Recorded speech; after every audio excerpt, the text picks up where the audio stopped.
1997 সালে পাহাড়ে শান্তি ফিরিয়ে আনতে যে চুক্তি হয়েছিল আজ সেই শান্তি চুক্তির 27 বছর পূর্ণ হয়েছে। পাহাড়ের লাখ লাখ বাসিন্দা আজও হয়তো সেই হিসেব করছেন তারা সেই শান্তি ফিরে পেয়েছেন নাকি আসলে নানান রকম নতুন জটিলতায় ভুগছেন। প্রত্যাশা প্রাপ্তি কতখানি পূরণ হয়েছে, শান্তি চুক্তি শান্তি ফিরিয়ে আনতে পেরেছে নাকি রাজনৈতিক সহিংসতা কিংবা রাজনৈতিক জটিলতা আরো বেড়েছে, সেই সব কিছু নিয়ে আজকে আলোচনা করতে চাই। জেরুসালেম নিবেদিত দেশ সাম্প্রতিকে আপনাদের সবাইকে স্বাগত জানাচ্ছি। আমি তাসনুভা তন্নি। পার্বত্য চুক্তি 27 বছর প্রত্যাশা প্রাপ্তি নিয়ে আজকের আলোচনায় আমার সাথে দুজন অতিথি আছেন। শুরুতেই আমার অতিথিদের সাথে পরিচয় করে দিচ্ছি। আমাদের সাথে আছেন সাখাওয়াত খান, জাতিসংঘে যুদ্ধ বিধ্বস্ত অঞ্চলের সংঘর্ষ নিরসন, ত্রাণ ও পুনর্বাসন বিশেষজ্ঞ, এবং আছেন ডক্টর রমিত আজাদ, অধ্যাপক, পদার্থবিজ্ঞানী ও লেখক। আপনাদের দুজনকে স্বাগত জানাচ্ছি আজকে আলোচনায়। ডক্টর রমিত আজাদ, এই যে আসলে আমরা পাহাড়ে শান্তি চুক্তি নিয়ে আলোচনা করছি, 1997 সালে আসলে যে শান্তি চুক্তি করা হয়েছিল, মূলত শান্তি চুক্তির মূল লক্ষ্য ছিল রাজনৈতিক অর্থনৈতিক চলাফেরা করা কিংবা স্বাধীনভাবে আসলে যারা পাহাড়ে বসবাস করছেন তারা কথা বলতে পারবেন। কিন্তু এখনো 2024 সালে এসেও পাহাড়ে যারা বসবাস করছেন তাদের দাবি তারা সেই ধরনের সব ধরনের অধিকার থেকে বঞ্চিত হচ্ছেন। কেন আসলে এখনো পাহাড়িরা সব অধিকার থেকে বঞ্চিত হবেন? বিসমিল্লাহির রহমানির রহিম। শুরুতে বলছি, বিষয়টা ঠিক ওইভাবে আমি দেখছি না যে তারা সব ধরনের অধিকার থেকে বঞ্চিত হচ্ছেন। শান্তি পুরোপুরি প্রতিষ্ঠিত হয় নাই, এটা আমরা মিডিয়ার মাধ্যমে নানাভাবে জানতে পেরেছি। তো শুরুতে আমি একজন জ্ঞানী ব্যক্তির কোটেশন দিয়ে শুরু করছি। ওনার নাম হচ্ছে ইবনে রুশদ। উনি বলেছেন যে ignorance leads to fear, fear leads to hate and hate leads to violence. খেয়াল করেন, শুরুটা হচ্ছে ইগনোরেন্স দিয়ে, শেষটা হচ্ছে ভায়োলেন্সে গিয়ে। অর্থাৎ ইগনোরেন্স থেকে ভীতির জন্ম হয়, ভীতি থেকে জন্ম হয় ঘৃণার, আর ঘৃণা থেকে জন্ম হয় ভায়োলেন্সের। এখন পাহাড়ি অঞ্চলে আমার ধারণা যারাই থাকেন, সেটা সমতল থেকে ওখানে যারা আছেন অথবা ওখানে পাহাড়ে বসবাস করেন, এরকম অনেক ধরনের সেখানে আছেন আমাদের এথনিক গ্রুপ আর কি। তো তাদের মধ্যে এমন কিছু ব্যক্তি থাকতে পারেন যাদের ইগনোরেন্স রয়েছে। এই ইগনোরেন্স দূর করায় হয়তো ব্যর্থতা রয়েছে যাদের দায়িত্ব ছিল, এবং সেই ইগনোরেন্স থেকে আসলে সেখানে নানান ধরনের সমস্যার সৃষ্টি হচ্ছে, যা শেষ পর্যন্ত ভায়োলেন্স পর্যন্ত গড়াচ্ছে। ধন্যবাদ। অনেক ধরনের আসলে সংঘাত সহিংসতা আমরা দেখেছি। সাখাওয়াত খান, এই যে পাহাড়ে শান্তি বাহিনী জন্ম হয়েছে আমরা দেখেছি, সেখানে হাজার হাজার বাঙালি হত্যার শিকার হয়েছেন, তেমনি আসলে পাহাড়িদেরও নানানভাবে নির্যাতন করা হয়েছে, গুম খুন হতে অনেক কিছু আমরা দেখেছি। কেন আসলে এই ধরনের যারা সংঘাত করছেন, যারা সহিংসতা করছেন কিংবা সন্ত্রাসী গোষ্ঠী, তাদের জন্ম আমরা কিভাবে দেখতে পাচ্ছি, তাদেরকে কেন আমরা ঠেকাতে পারছি না? ধন্যবাদ তাওয়াসসুম ম্যাম। আসলে তনু, সরি ফর মিসস্পেলিং। ঠিক আছে। আমি কিছুটা কম্পারেটিভ স্টাডি প্লেস করব, সেটা হলো আমার ক্ষুদ্র অভিজ্ঞতার আলোকে। ধরুন, একই সময়ে বেশ কিছু একই ধরনের পিস ট্রিটি হয়েছে পৃথিবীতে। তার ভেতরে সাউথ সুদানে হয়েছে between Sudan patriotic liberation army SPLA and SPLM, সুদানি পেট্রিয়টিক লিবারেশন মুভমেন্ট। এটা দক্ষিণ সুদানে হয়েছে গভর্নমেন্টের সাথে।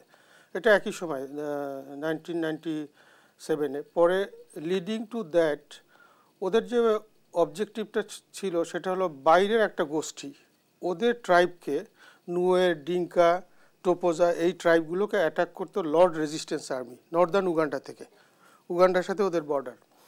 তো ওরা যেটা করলো, এই ট্রিটি গভর্নমেন্টের সাথে একটা এগ্রিমেন্ট এলো যে they will contribute their own militancy so that they can revive them, তাদেরকে যাতে আপনার ট্রেসপাস থেকে বন্ধ করতে পারে, এবং তাদের যে শিশু, তারপরে স্কুল চিলড্রেনকে কিডন্যাপ করে নিয়ে যেত, এটা যাতে বন্ধ করতে পারে।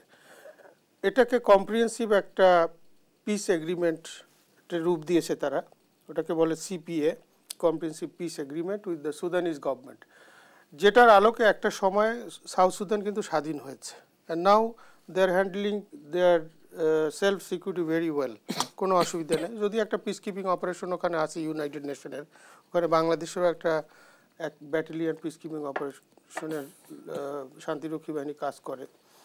এরপরে যেটা বলবো আমি, সেটা হলো MNLF, Mindanao national Islamic liberation front. এটা হলো আপনার হয়েছে হলো প্রথম 2014 বলবো যে লাস্ট, এটার একটা কালমিনেশন বা পরিপূর্ণতা লাভ করেছে।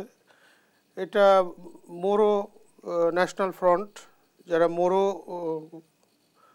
গোষ্ঠী ছিল, এথনিক গ্রুপ, ওরা আসলে স্প্যানিশ যে রুল ছিল আপনার ফিলিপিনোতে, তাদেরকে এরাই তাড়িয়েছে। And they are the first indigenous community who declared and independence for the Filipino from আপনার স্প্যানিশ ইনভেশন। কিন্তু ওদেরকে গভর্নমেন্ট অতটা মূল্যায়ন করেনি, যে কারণে ওরা এই MNLF আর্ম রেজিস্ট্যান্স ক্রিয়েট করে দে আস্ক ফর অটোনমি, এবং অটোনমি ওরা পেয়েছে। দে আর নাও হ্যাপি, ওখানে একটা স্ট্যাবিলিটি এসছে। সিমিলারলি আমি সোমালিয়ার কথা বলবো। সোমালিয়াতে সোমালিল্যান্ড, সাউথ সোমালিয়া এবং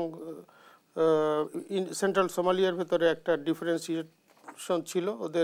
ওরা ছিল দ্বীর একটা ট্রাইব, যে ট্রাইবের সাথে অন্য ট্রাইবের খুব একটা বনাবনি ছিল না, এবং ব্রিটিশ কলোনি ছিল ওটা এক সময়।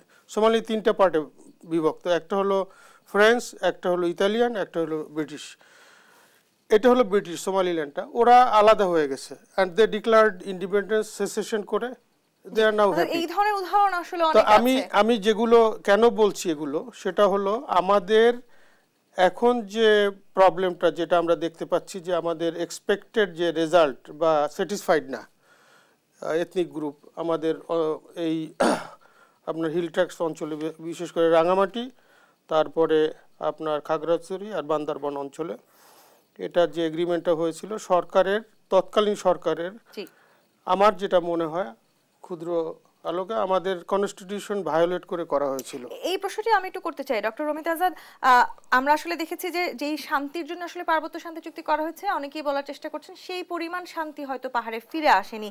চুক্তির মধ্যে দেশের সার্বভৌমত্বের সাথে সাংঘর্ষিক কিছু ধারা রয়েছে, এমনটা আসলে দাবি করছেন সেখানকার যারা পার্বত্য অঞ্চলগুলোর নেতা আছেন তারা। সে কারণেই কি আসলে আমরা এই শান্তি ফিরিয়ে আনতে পারছি না? কোন পয়েন্টগুলো রয়েছে যেগুলো সংবিধানের সাথে সাংঘর্ষিক, একটু বলবেন কি কোন পয়েন্টগুলো রয়েছে? তারা বলতে চাইছেন যে বৈষম্যের ঊর্ধ্বে উঠে পাহাড়ি বাঙালি সকলের সমস্যা নিরসনে বর্তমান সরকারকে অগ্রণী ভূমিকা রাখা প্রয়োজন ছিল। বিগত যে সরকার ছিলেন তারা আসলে সেই ধরনের কোনো ভূমিকা রাখেননি। এখানে সংবিধানের সাথে সাংঘর্ষিক কি সেটি তারা বলার চেষ্টা করছেন বা তাদের দাবি। আমাদের সংবিধানে তো আমাদের সকল নাগরিকের সমান অধিকার। শান্তি চুক্তিতে এমন কিছু লেখা হয়েছে যে কারো অধিকার বেশি থাকবে, কারো অধিকার কম থাকবে, এরকম কিছু আছে কি? না, সেরকম কিছু নিঃসন্দেহে শান্তি চুক্তিতে। সুতরাং আমার মনে হয় যে আমাদের সংবিধানের সাথে সাংঘর্ষিক কোনো কিছু শান্তি চুক্তিতে নাই। জি, আবারও যদি শাখাত খান আপনার কাছে আসি, এই যে 27 বছর আমরা পূর্ণ করেছি শান্তি চুক্তি বা পার্বত্য চুক্তির, এমন অনেকগুলো সংগঠন আছে যারা আসলে এই ধরনের পাহাড়ে ত্রাসের রাজত্ব কায়েম করেছে, নিজেদেরকে আসলে জাহির করার চেষ্টা করছে। তাদের ব্যাপারে বিগত সরকার যেমন খুব একটা কঠোর হতে পারেনি, এখন যারা অন্তর্বর্তীকালীন সরকারের দায়িত্ব আছেন তারা কতখানি কঠোর হতে পারবেন? দেখুন, আমাদের যে বেসিক যে এগ্রিমেন্ট ফ্রেমওয়ার্ক, সেটা প্রবলেম আছে এবং ছিল, এখনও আছে। সেটা হলো আমাদের আর্টিকেল 23 5th অ্যামেন্ডমেন্টে কনস্টিটিউশনের, যেখানে এক্সপ্লিসিটলি বলা হয়েছে যে ইন্ডিজিনাস কমিউনিটির আপনার রাইট, এন্টাইটেলমেন্ট, এদের এথনিক যে কালচার হেরিটেজ, এটাকে প্রোটেক্ট করা হবে, কিন্তু not at the expense of our own integrity. এটা আপহোল্ড করা হবে হলো আমাদের সভরেনিটি ইন্টিগ্রিটি রেখেই। ওখানে যে অ্যাপয়েন্টমেন্টগুলো বিভিন্ন আর্টিকেলে বলা হয়েছে, এবং আমাদের ডিস্ট্রিক্ট কমিশনার পোস্ট থেকে শুরু করে এবং police inspector, sub inspector post পর্যন্ত, এই যে আপনার ওদের যে কাউন্সিলের হাতে তুলে দেওয়া হয়েছে। আমাদের কনস্টিটিউশনে বলা হয়েছে যে আমরা আপহোল্ড করব, আমরা এনশিওর করব দেয়ার বেসিক ফান্ডামেন্টাল রাইট, যেটা not to their hand that they will do by themselves. এই যে অ্যাডমিনিস্ট্রেটিভ স্ট্রাকচারটা, এটাকে চেঞ্জ করা হয়েছে আমাদের এই কনস্টিটিউশনে, দ্যাট ইজ এই যে এগ্রিমেন্টের ভেতরে। এটা করা উচিত হয়নি বলে আমি মনে করি, এবং এটা রিভাইজ করা উচিত, আমার এটা পার্সোনাল অপিনিয়ন। সেটি করতে আসলে এই অন্তর্বর্তীকালীন সরকারের কাঁধে কতখানি দায়িত্ব আছে, বা তারা আসলে কতখানি পারবেন এই কাজগুলো করতে? না, অন্তর্বর্তীকালীন সরকার পারবে না এটা। এটা ইলেক্টেড একটা গভর্নমেন্ট হতে হবে, পার্লামেন্টে এটা নিয়ে আলোচনা করতে হবে, and then they should go to the main framework of agreement. অর্থাৎ যে কোনো ধরনের সমস্যার কথাই আমরা বলি না কেন, সবশেষ যে সম্ভাবনার কথা আমরা বলতে চাই, সেটা আসলে রাজনৈতিক দলগুলোর হাত ধরে হয়। ডক্টর রমিত আজাদ, এই যে আসলে রাজনৈতিক দলগুলোর হাত ধরে বাংলাদেশে বড় পরিবর্তনগুলো আমরা প্রত্যাশা করছি, এই মুহূর্তে এখন আসলে যে বাস্তবতায় আমরা দাঁড়িয়ে আছি, সুষ্ঠুভাবে যদি একটি নির্বাচন হয়, আপনি কি মনে করছেন পরবর্তী যে সরকার আসতে যাচ্ছে তাদের হাত ধরে এই বড় পরিবর্তনগুলো আমরা দেখব কিনা? অবশ্যই নির্বাচন যদি সুষ্ঠু হয়, আপনি অলরেডি বলেছেন, নির্বাচন সুষ্ঠু হওয়ার জন্য নির্বাচন পদ্ধতির ব্যাপক সংস্কারের প্রয়োজন আছে বলে আমি মনে করি। এবং আমি মনে করি যে বর্তমান সরকারের এটি একটি গুরুদায়িত্ব নির্বাচন পদ্ধতির ব্যাপক সংস্কার করে যাতে জনতার সরকারকে সঠিকভাবে নির্বাচন করতে পারে, যেটা ডেমোক্রেসির মূল কথা, government of the people, by the people, for the people. এটা এনশিওর করা বর্তমান সরকারের দায়িত্ব। যদি এটা হয়, অবশ্যই একটি জনতার নির্বাচিত সরকার প্রতিষ্ঠিত হবে। আর জনতার নির্বাচিত সরকার প্রতিষ্ঠিত হলে জনগণের আশা আকাঙ্ক্ষার প্রতিফলন তারা অবশ্যই ঘটাবে। জি, যে নির্বাচনের কথা আসলে আমরা ভাবছি, সেই নির্বাচনের সময়টাতে দাঁড়িয়ে আমরা দেখছি বাংলাদেশের বিরুদ্ধে নানান রকম ষড়যন্ত্র করা হচ্ছে। আপনি নিশ্চয়ই জানেন আজকে আগরতলায় বাংলাদেশে দূতাবাসে উগ্র হিন্দুত্ববাদীরা হামলাও চালিয়েছে। এই ধরনের ষড়যন্ত্র আমাদের রুখে দেওয়ার সময় এসছে এবং সেখানে আমরা দেখতে পাচ্ছি যে আমাদের পররাষ্ট্রনীতি আসলে কতখানি কঠোরভাবে কাজ করছে, বা আসলে আমাদের যারা উপদেষ্টা মণ্ডলীতে এই মুহূর্তে আছেন তারা কতখানি কঠোর জবাব দিতে পারছেন, সেটি নিয়ে বড় একটি সমালোচনার জায়গা তৈরি হয়েছে। সেই জায়গাগুলো নিয়ে আপনি কি বলতে চান? না, এখানে কঠোরতার কথা বলবো না, এখানে বলবো ডিপ্লোমেসির কথা। আমাদের সংবিধানে লেখা আছে যে কারোর সাথে বৈরিতা নয়, সকলের সাথে বন্ধুত্ব। আমরা সকলের দিকে বন্ধুত্বের হাত বাড়িয়ে দিই। এখন কেউ যদি আমাদের গায়ে পড়ে বৈরিতা সৃষ্টি করতে চায়, তা সেই ক্ষেত্রে তার জবাবটা কেমন হবে সেটা আসলে পরিস্থিতির উপর নির্ভর করে, যে সরাসরি কঠোর হব নাকি আমরা ধৈর্য ধরবো নাকি কোনো ভিন্ন পথে যাব। ঠিক আছে, আন্তর্জাতিক কমিউনিটিগুলোর কাছেও আমরা সাহায্যের আবেদন করতে পারি বা সহযোগিতার আবেদন করতে পারি, যাতে তারা বিষয়টা সুরাহা করে দেন। এটা আপনাদের ব্যক্তিগত বিষয়। আমরা অনেক সময় দেখি যে তৃতীয় পক্ষকে ডাকা হয়, মুরব্বীদের ডাকা হয় যে আপনারা একটু ব্যবস্থা করে দেন।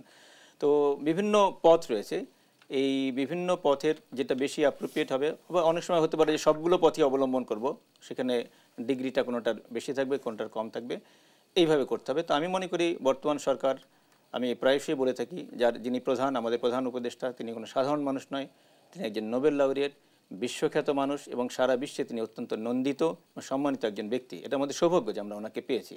আমার দৃঢ় বিশ্বাস যে ওনার নেতৃত্বে যে সরকার রয়েছে সেই সরকারের সদিচ্ছা রয়েছে এবং তারা অনেক কিছুই করতে পারবেন।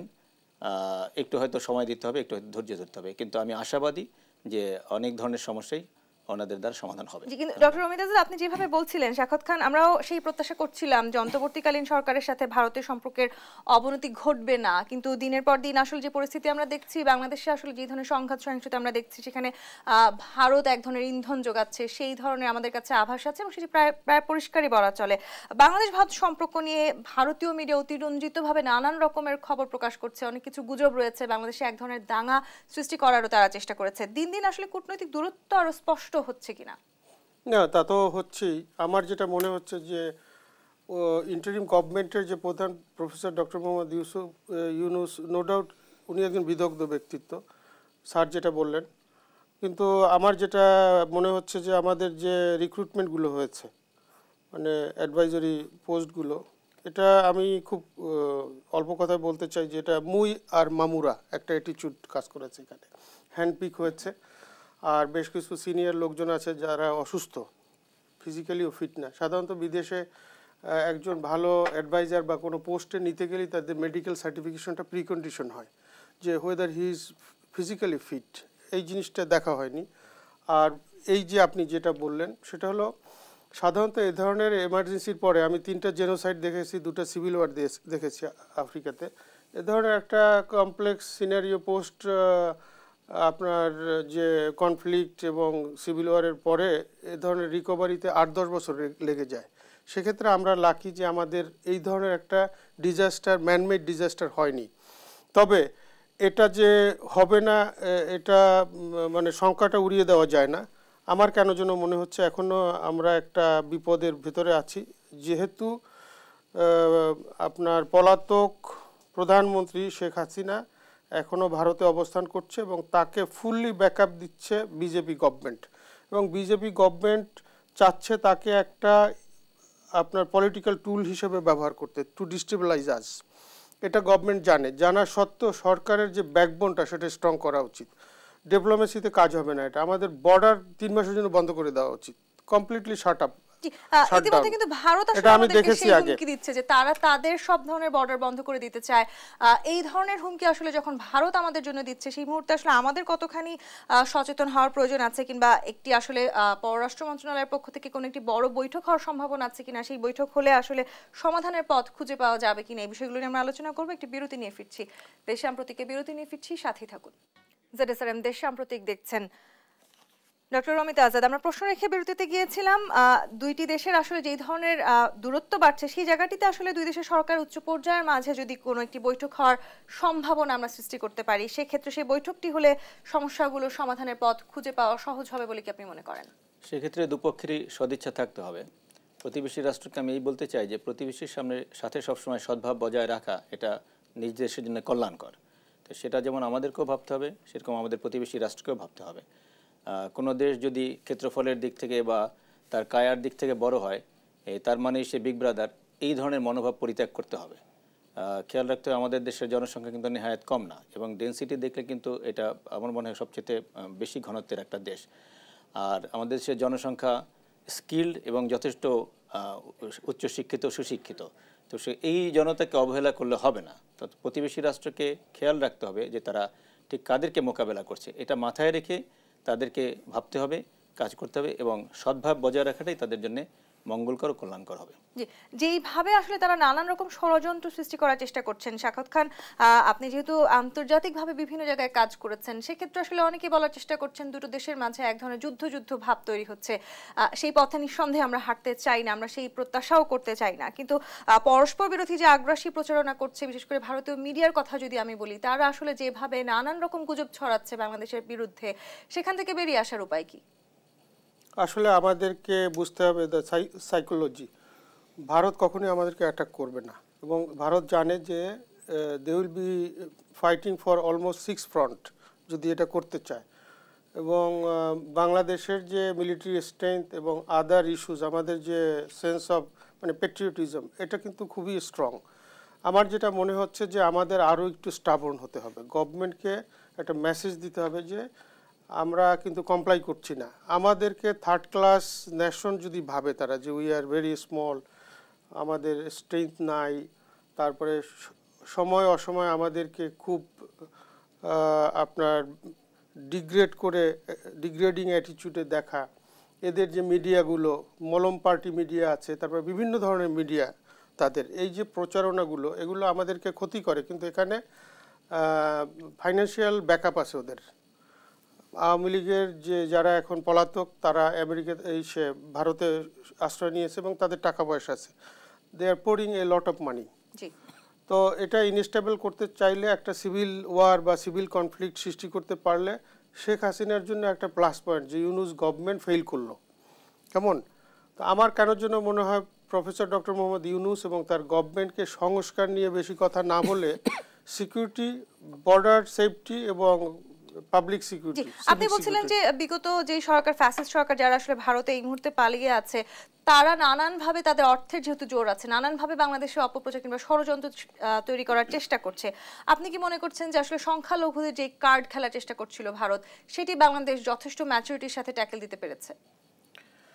ভারত করেছে, কিন্তু বাংলাদেশের সাথে পারবে না। কারণ এই যে ইসকন এবং আদার যে এলিমেন্টগুলো, সংখ্যালঘুর যে বিষয়টা, আসলে আওয়ামী লীগ পতিত সরকার যেভাবে এটাকে নেস্টিলি প্লে করছে টু টপল দ্য গভর্নমেন্ট, অথবা বাংলাদেশের শান্তি শৃঙ্খলা ইনস্টেবিলিটি করার জন্য, এটা তারা পারবে না অ্যাট দ্য এন্ড। কারণ আমাদের যে স্ট্রেংথ, সেটা হলো পাবলিক সেন্টিমেন্ট। আমাদের কিন্তু 90% লোক এখনও ইউনূস গভর্নমেন্টকে, ইন্টারিম গভর্নমেন্টকে ভালোবাসে, যে let them do their work. তাদের আসলে ফেল করার সুযোগও নেই। আর তারা ফেল করলে, এই গভর্নমেন্ট ফেল করলে আমাদের যেটা হতে পারে, আমার বাইরের অভিজ্ঞতা থেকে, যে we could be either a military rule, সেখানে এম্বার্ক করতে পারি, or there could be a civil conflict.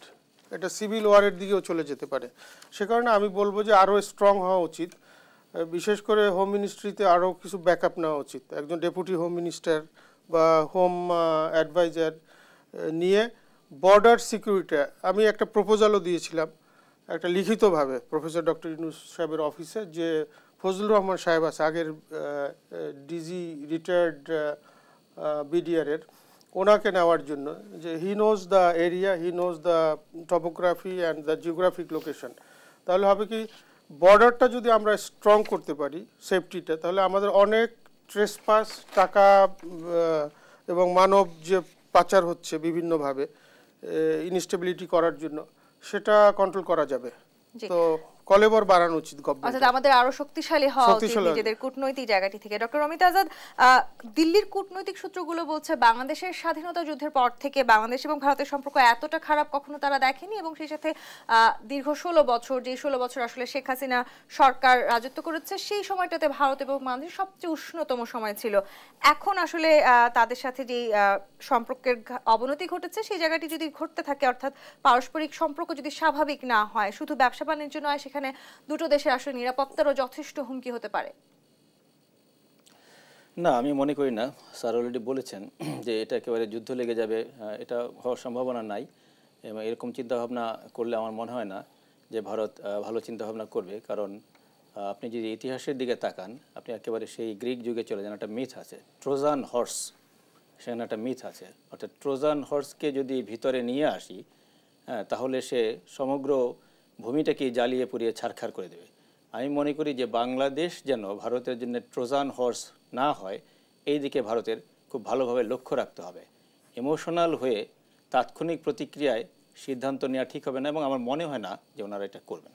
যে অর্থাৎ হুট করে আমরা আসলে কোনো সিদ্ধান্ত নেওয়ার জায়গাটিতে যেতে চাই না। সাখাওয়াত খান, দুটি দেশের সম্পর্ক নিশ্চয়ই পরস্পরের উপর নির্ভরশীল। বাংলাদেশের যেমন ভারতকে প্রয়োজন, তেমনি ভারতেরও নিঃসন্দেহে কিছু না কিছু জায়গায় বাংলাদেশকে প্রয়োজন। কিন্তু স্থিতিশীল করার যে জায়গাটি নিয়ে আমরা আলোচনা করছি, সেই স্থিতিশীল করার জায়গাটিতে ভারতের পক্ষ থেকে প্রথমে উদ্যোগী হতে হবে কিনা, নাকি বাংলাদেশের আসলে উদ্যোগী হওয়া উচিত প্রথমে?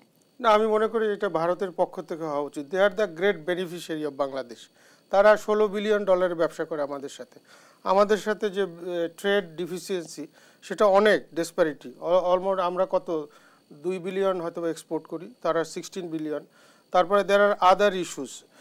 অন্ততপক্ষে যদি ব্যবসা বাণিজ্যের দিকেও তারা লক্ষ্য করে, তাহলে আমাদের সাথে একটা বেটার বিজনেস রিলেশনশিপ ডেভেলপ করা উচিত তাদের। কারণ আমি যেটা দেখেছি যে তুরস্কের সাথে অনেক সমস্যা ছিল ইসরায়েলের, অ্যাট দ্য এন্ড তারা বন্ধ করে দিয়ে ব্যবসা। কিন্তু এই গত মাস পর্যন্ত তুরস্কের সাথে $6 বিলিয়ন একটা ব্যবসা ইসরায়েলের সাথে ছিল। তারপরে আরেকটা বিষয় বলবো যে ছোট হলেও আপনার অ্যাটাকের চিন্তা করাটা অর্বাচীন একটা স্টেট হবে তাদের জন্য। কারণ আপনি ছোট ছোট দেশগুলো দেখেন, যাদেরকে বড় দেশগুলো অ্যাটাক করেছে, হামাসের মতো একটা স্মল গ্রুপ, তাদেরকে এখন পর্যন্ত কিন্তু ইসরায়েল কিছুই করতে পারেনি। ইউক্রেনে অ্যাটাক করে অলরেডি রাশিয়া কিন্তু এই 3 বছর চালাচ্ছে যুদ্ধ।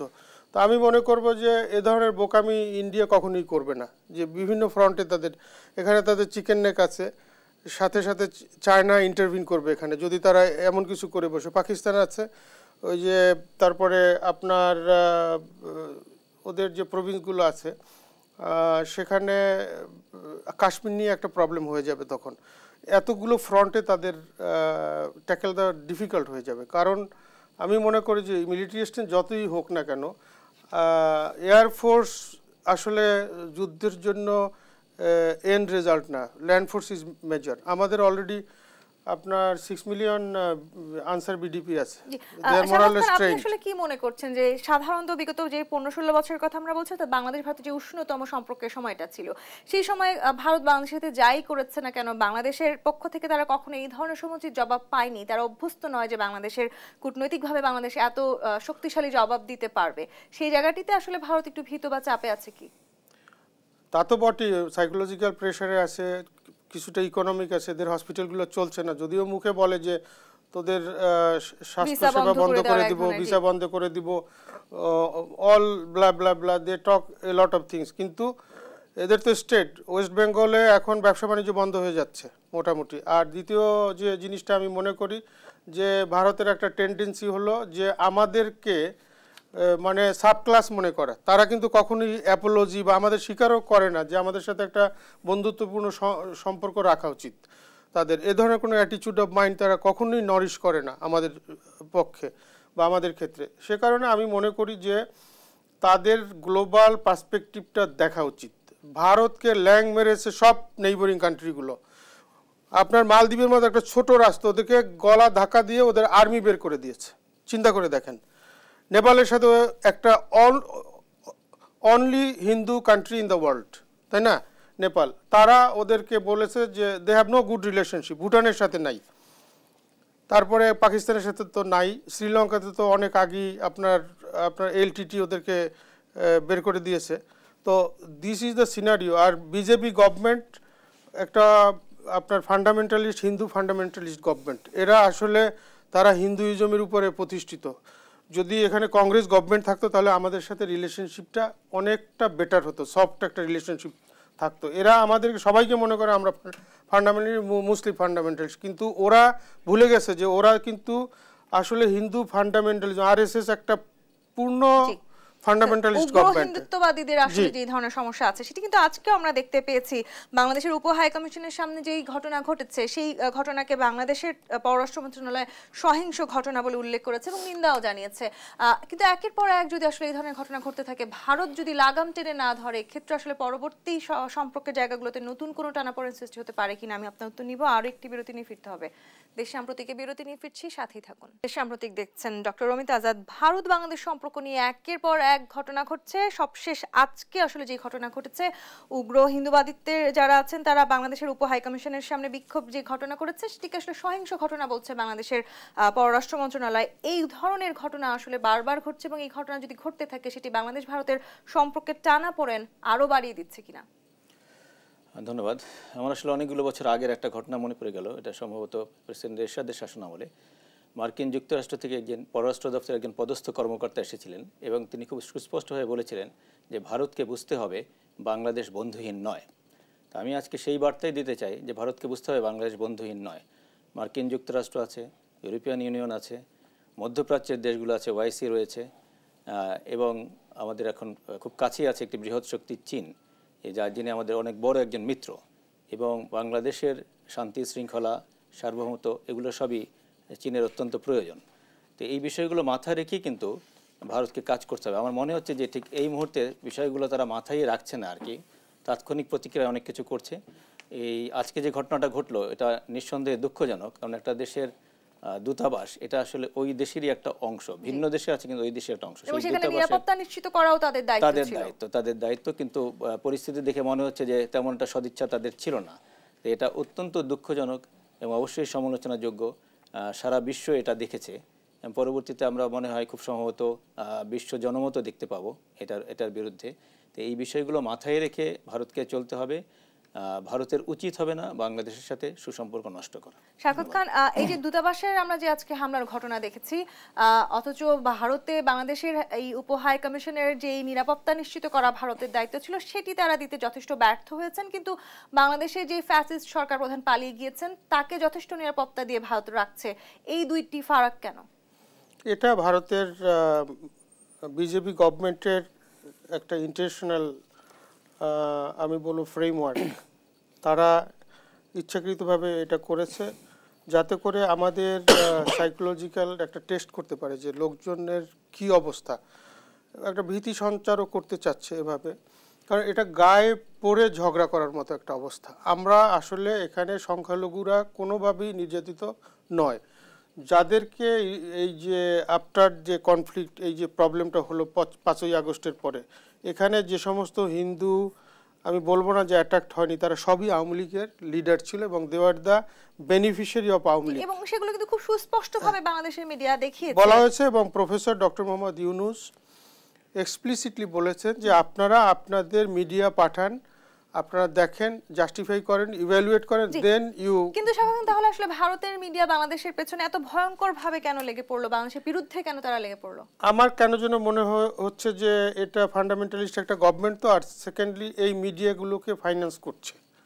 ওখানে এখন হোম মিনিস্টার আছে, আরও কিছু কিছু আওয়ামী লীগের বড় লিডাররা কিন্তু সব কলকাতাতে, এবং এই মিডিয়াগুলো কিন্তু সব কলকাতার, এই ময়ূখ, তারপরে আরও কিছু কিছু মানে মলম ব্যবসায়ী আছে যারা আসলে এটা মিডিয়া বলবো না আমি, এরা আসলে অ্যাডভার্টাইজার রাস্তাঘাটে যে কাজ করে এই ধরনের। তো আমার যেটা মনে হয় যে গভর্নমেন্ট, ইন্ডিয়ান গভর্নমেন্ট এদেরকে একটা লিনিয়েন্সি দিচ্ছে, একটা সুযোগ দিচ্ছে যে যাতে করে দে ক্যান ডিস্টেবিলাইজ আস, আমাদের ইন্টারনাল সিকিউরিটির উপরে যাতে একটা প্রেশার পড়ে, যাতে করে আওয়ামী লীগের লেসপেন্সার যারা এখানে ছাত্রলীগ আছে তারা যাতে ভাবে যে they are being strengthen from India, Bharat থেকে তারা একটা শক্তি সঞ্চার করতে পারবে। এটা একটা আমি বলবো সিম্বলিক অ্যাটাক বলবো, এবং এর জন্য দায়ী বিজেপি গভর্নমেন্ট। জি, কিন্তু এখানে ডক্টর রমিত আজাদ খুব, আমি যদি সুস্পষ্টভাবে আপনাকে একটি লাইন পড়ে শোনাই, বাংলাদেশের সংখ্যালঘু সংশ্লিষ্ট পরিস্থিতির উপর ভারত গভীরভাবে নজর রাখছে, তবে সংখ্যালঘু বাংলাদেশের সব নাগরিকের নিরাপত্তার দায়িত্ব দেশটির সরকারের। ভারতের পররাষ্ট্রমন্ত্রী এস জয়শঙ্কর বলেছেন। বাংলাদেশের সংখ্যালঘুদের উপর নির্যাতন হচ্ছে, সেটি বা তারা কোথায় খবর পেলেন, কিংবা তাদের নিরাপত্তার দায়িত্ব তারা নিতে চাইছেন, কিন্তু বাংলাদেশের যে হাই কমিশনটি ভারতে উপস্থিত আছে সেই নিরাপত্তা তারা নিতে চাইছেন না কেন? প্রথমে বলবো, আমাদের দেশে কোনো সংখ্যালঘু নাই, কোনো সংখ্যাগুরু নাই। আমাদের দেশে বিভিন্ন ধর্মাবলম্বী লোক থাকতে পারে, এমনি একইভাবে কিন্তু বিভিন্ন রাজনৈতিক মতাদর্শে রয়েছে। কেউ সমাজতন্ত্রে বিশ্বাস করে, কেউ গণতন্ত্রে বিশ্বাস করে, কেউ মধ্যপন্থায় আছে, এরকম নানান ধরনের রয়েছে। তো এটার উপরে ভিত্তি করে কাউকে সংখ্যালঘু বলবো, কাউকে সংখ্যাগুরু বলবো, এরকম না বিষয়টা। তো আমাদের দেশের আমরা সকলেই বাংলাদেশি। এথনিক কিছু গ্রুপ যারা আছে তারাও বাংলাদেশি, আমরা কেউই অবাংলাদেশি নয়। অতএব এখানে কোনো সংখ্যালঘু নাই, কোনো সংখ্যাগুরু নাই, এবং ধর্মীয় কারণে অথবা এথনিসিটির কারণে অথবা রাজনৈতিক মতাদর্শের কারণে কেউ যে নির্যাতিত হচ্ছে এরকম নজির নাই। সুতরাং ভারত যদি এই ধরনের মন্তব্য করে থাকে সেটা দুঃখজনক, এ ধরনের মন্তব্য করা ঠিক না। আমরা তো তাদের দেশে যে ঘটনাগুলো ঘটছে ওই নিয়ে তো আমরা কঠোর অবস্থান নিচ্ছি না, অথবা তাদের কঠোর সমালোচনা নিচ্ছি না। বাংলাদেশে আসলে নাগরিকদের নিরাপত্তা বাংলাদেশ দিতে পারছে না, তারা বাংলাদেশের সংখ্যালঘুদের নিরাপত্তা দিতে চাইছে, এই ধরনের বক্তব্য প্রকাশ তারা কেন করছে? তাহলে অতীতের একটা ঘটনায় চলে যায়। এটা 1971 সালের আগে। তৈলক্ষ মহারাজ নামে একজন বিপ্লবী ছিলেন ব্রিটিশ শাসন আমলের, তিনি বাংলাদেশি ছিলেন, খুব নাম করা ছিলেন দুই দেশেই আর কি। তো উনি যখন এটা 71 সালের আগে উনি যখন গেলেন ভারতে, তখন ভারতের খুব উচ্চ পর্যায়ের কয়েকজনের সাথে ওনার বৈঠক হয়। তারা প্রশ্ন করেছিল যে পূর্ব পাকিস্তানে হিন্দুরা কেমন আছে। তৈলক্ষ মহারাজ বলেছে, অনুগ্রহপূর্বক এরকম প্রশ্ন আমাকে করবেন না, আমি তো আপনাকে প্রশ্ন করি নাই ভারতে মুসলিমরা কেমন আছে, বরং আমি একটা বিষয় নিয়ে আসছি, সেই বিষয়ে আমরা আলোচনা করতে চাই। তো দেখেন, এত বড় একজন বিপ্লবী খুব সুন্দর উত্তর দিয়েছে, ঠিক আছে, যে এই ধরনের প্রশ্ন, উস্কানিমূলক প্রশ্ন করবেন না। তো আমারও একই বার্তা যে এই ধরনের উস্কানিমূলক কথা যেন ওনারা না বলেন। এবং সেক্ষেত্রে নিশ্চয়ই এই মুহূর্তে আসলে আমরা যে অবস্থানে আছি সেই বাস্তবতায় দাঁড়িয়ে বাংলাদেশের একটি জাতীয় ঐক্য আমাদের জন্য খুবই গুরুত্বপূর্ণ। সেটি হলে হয়তো আমরা এই ধরনের ষড়যন্ত্র গুজব থেকে বেরিয়ে আসতে পারবো। ডক্টর রমিত আজাদ, সাখাওয়াত খান, অসংখ্য ধন্যবাদ আজকে আমাদেরকে দেশ সাম্প্রতিকের সময় দেওয়ার জন্য। দর্শক, আগামী দেশ সাম্প্রতিক দেখবার আমন্ত্রণ রইল। ধন্যবাদ এতক্ষণ সাথে থাকার জন্য।